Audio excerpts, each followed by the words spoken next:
My spiteful sister-in-law accused me of stealing her diamond ring, but when this was revealed, she wasn't ready for the shock. I, 29F, have been married to Shane, 31M, for 5 years. We have a solid connection and a comfortable lifestyle. Shane has a sister, Tori, 33, who has been married to Mike, 35, for 8 years. Tori and I never really got along. Tori appeared to dislike me ever since Shane introduced me to his family. At first, I assumed it was simply because she was protective of her brother, but as time passed, I understood there was more to it. I was raised in a middle-class family. My parents worked hard to support me and my siblings. We never had luxuries, but we always had what we needed. I went to college on scholarships and worked part-time jobs to cover my expenditures. Following college, I took a job at a technology company and worked my way up. Tori, on the other hand, hailed from an affluent household. She never had to worry about money and received everything she desired. She attended an expensive private college before marrying Mike, who was also from a wealthy background. Tori didn't work and spent her time shopping, visiting spas, and attending social gatherings. When Shane and I began dating, Tori made it apparent that she did not think I was suitable for her brother. She'd make snarky remarks about my clothing, employment, and background. Despite the fact that Shane was seeing me, she was constantly trying to match him up with her wealthy friends. Despite Tori's attitude, Shane and I married. Our wedding was simple yet gorgeous. We paid for it ourselves and held a small ceremony for close friends and relatives. Tori complained about everything at the wedding, including the food and decor. She even donned a white outfit, which I chose to overlook to avoid the controversy. Shane's career skyrocketed following our marriage. He was promoted numerous times and began earning a decent salary. We were able to buy a wonderful home and go on vacation. This seemed to aggravate Tori's jealousy. She was constantly comparing our life to hers, always attempting to outdo us. Last month, Shane's parents invited the entire family to spend the weekend at their lake house. I didn't want to go because of Tori, but Shane persuaded me that it would be beneficial for family bonding. The first day went fine. We all arrived on Friday evening and dined together. Tori rarely spoke to me, which was okay with me. On Saturday morning, we had a swim in the lake. After lunch, Tori recommended we all play board games. Tori continued to show off her beautiful diamond ring while we were playing. She made a great deal about how pricey it was and how her father had surprised her with it on their anniversary. I complimented the ring politely, but Tori simply rolled her eyes. Later that afternoon, I decided to have a nap. I was fatigued after driving and swimming. I walked to the guest room Shane and I stayed in and fell asleep. I awoke about an hour later to shouting. I walked downstairs and discovered Tori screaming and crying. She yelled that her diamond ring was missing. Everyone was attempting to calm her down and help her find it. Tori was turning the living room upside down, tossing cushions and peering beneath furniture. Tori then pointed at me and cried that I had taken her ring. She claimed I was envious of her ring and wanted it for myself. I was astonished and rejected it right away. Shane defended me, stating that I would never do such a thing. Tori stated that I was the only one who had been alone in the house while everyone else went outdoors. She insisted that I empty my pockets and show her my baggage. I felt ashamed, but I did everything she wanted to establish my innocence. The ring was not present, but Tori was dissatisfied. To my dismay, Mike chimed in and accused me of hiding the ring somewhere. He stated I must have done it out of envy and recommended we check our room. I could not believe what was happening. I looked to Shane's parents for help, but they were apprehensive. Shane's father suggested that we all search the house thoroughly. We looked everywhere for hours and couldn't find the ring. As time passed, I noticed uncertainty creeping into everyone's eyes. Even Shane's mother, who had always been friendly to me, gave me skeptical looks. By dinner time, the mood was terrible. Tori was still crying, and Mike was soothing her while staring at me. Shane's cousins were whispering amongst themselves, and I could sense their accusing eyes. The breaking point came when Shane's father pulled him aside. I overheard him instructing Shane to man up and make me return the ring or pay for it. He claimed the ring was worth hundreds of dollars and Tori was upset. Shane lost his temper. He yelled at his father, stating he couldn't believe his own family would accuse him without evidence. He exclaimed that I was innocent and Tori had probably misplaced the ring. This resulted in a heated argument, with everyone taking sides. I felt terrible. I couldn't believe what was occurring. My husband's family treated me like a criminal even though I had never stolen anything in my life. Shane grabbed my hand in the middle of our quarrel and told me we were leaving. He informed his family that he was upset with them for leaping to conclusions and mistreating me. We packed our stuff quickly and went, despite his parents' objections. Shane was seething as he drove home. He repeatedly apologized to me, claiming he couldn't believe his family would do this. I was astonished and didn't know what to say. I felt bad for fostering this schism in Shane's family, even though I knew I had done nothing wrong. When we arrived home, Shane's phone was swamped with messages from his relatives. Tori demanded we pay for the ring. Mike had sent me a lengthy text accusing me of wrecking their lives via jealousy. Shane's parents asked him to be reasonable and return to work things out. Shane blocked all of their numbers that night.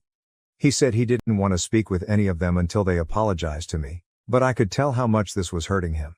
He adored his family, and this split was tearing him apart.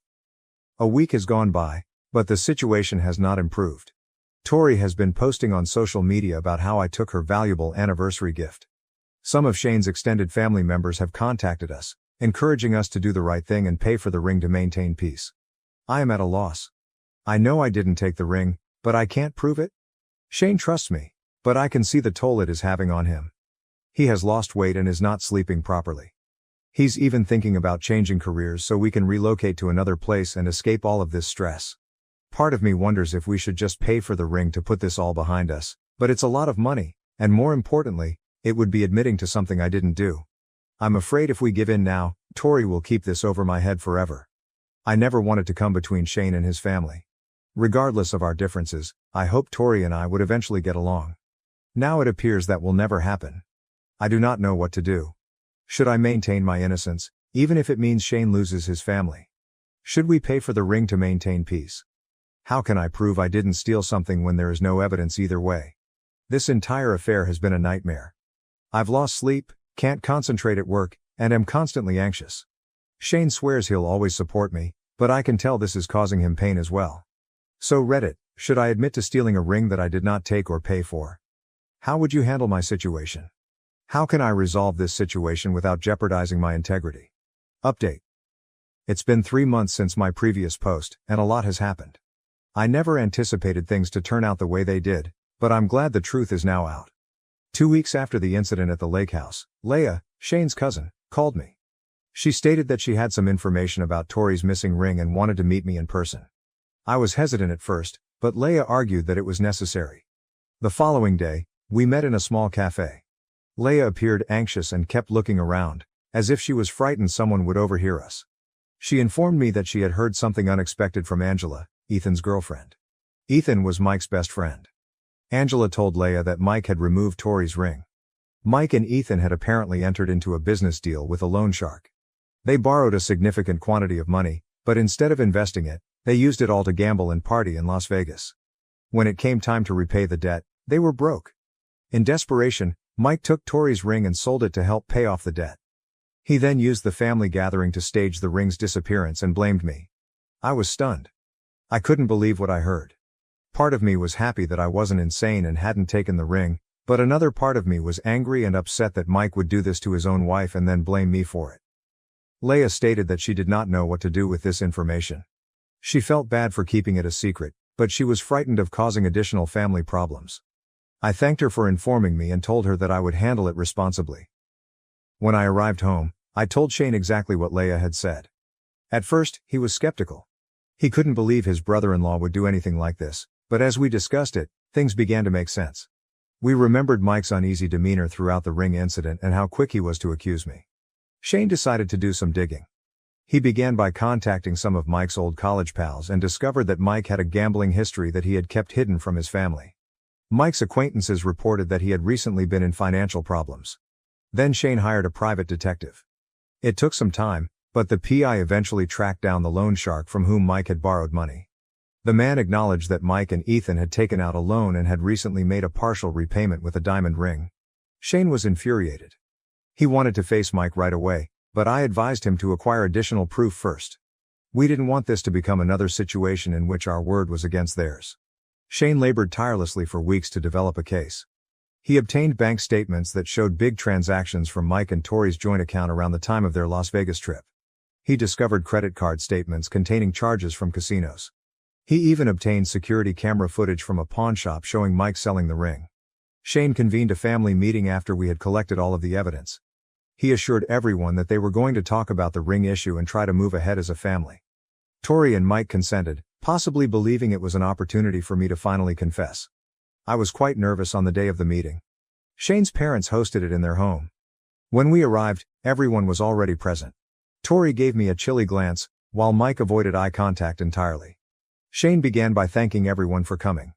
He stated that the ring event had created a great deal of pain in the family, and it was time to clear the air. Then he dropped the bombshell. He knew exactly what had happened to the ring. The room became silent. Tori looked perplexed, as Mike turned pale. Shane then proceeded to put forth all of the evidence we had collected. He handed them the bank statements, credit card bills, and pawnshop film. He even had Ethan on speakerphone and reluctantly corroborated the entire tale. As Shane spoke, the expressions on everyone's faces changed: shock, astonishment, and finally rage. Tori fell into tears and asked Mike if it was true. Mike broke down and confessed everything. He said he never intended for things to get this far, and he was going to find a way to get the ring returned. Tori was devastated. She couldn't believe Mike stole her ring and then blamed an innocent person. Shane's parents were surprised and ashamed. They apologized profusely for questioning me. Mike left the house in humiliation after the encounter, while Tori remained behind, too unhappy to join him. Shane's father hugged me and apologized for telling Shane to make me pay for the ring. Shane's mother was in tears, begging for my forgiveness. In the days that followed, I got calls and texts from several family members. They all apologized for believing I was capable of stealing and for treating me poorly.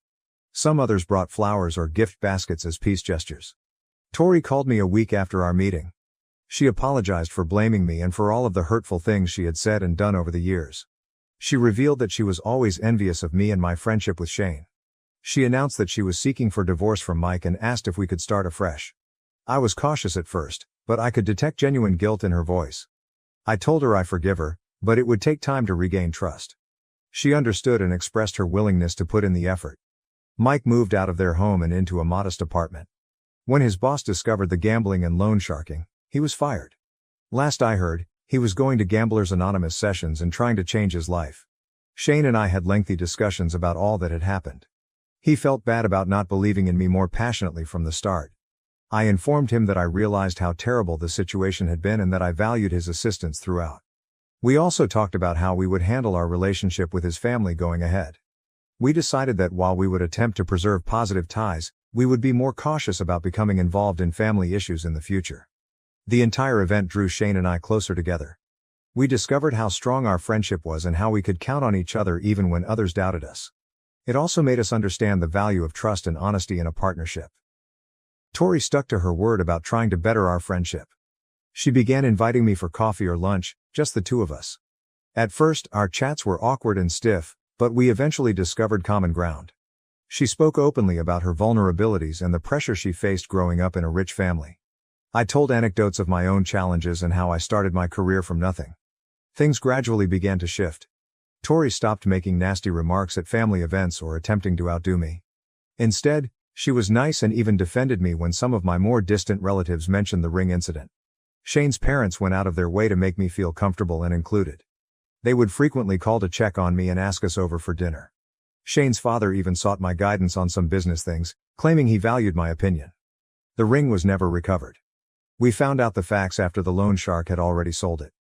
Tori was disappointed at losing her father's present, but she claimed the event taught her that worldly possessions were less essential than trust and family. Leah, the cousin who initially informed me of Mike's conduct, became a good friend. She expressed admiration for how I handled the problem and wished she had been bold enough to speak up sooner. We began having frequent girls' nights out with some of our other cousins.